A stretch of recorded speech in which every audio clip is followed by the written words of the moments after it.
بسم اللہ الرحمن الرحیم۔ ماہ رمضان کی آمد ہے، اللہ کرے خیریت سے تمام امت اسلامیہ کے لیے۔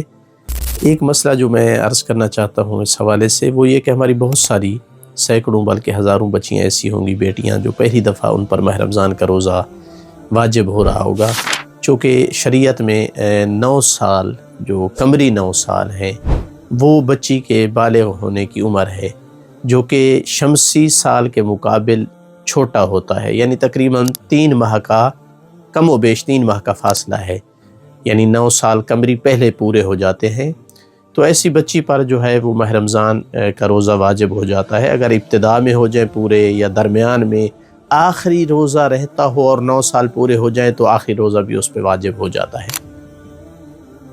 اب بہت سارے مومنین کہتے ہیں کہ ہماری بیٹی جو ہے کمزور ہے، روزہ نہیں رکھ سکتی، تو کیا کرے؟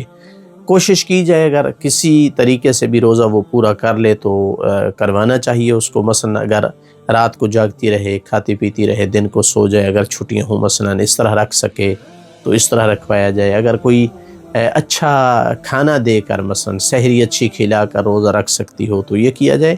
لیکن اگر پھر بھی بچی کمزور ہے، چھوٹی ہے، روزہ اس کو پریشان کر رہا ہے تو روزہ رکھوایا جائے، لیکن جب وہ پریشان ہو، یعنی اس کے لیے برداشت مشکل ہو رہی ہو، تو اتنا تھوڑا بہت اس کو پانی یا غذا دیا جائے کہ وہ دن پورا کر سکے، اس سے زیادہ نہ کھلایا پلایا جائے۔ اس طرح کرنے سے یہ گناہ سے بھی بچ جائے گی اور کفارے سے بھی بچ جائے گی، اور صرف اس کو ایک روزہ اس کے بدلے قضا کے طور پر رکھنا ہوگا۔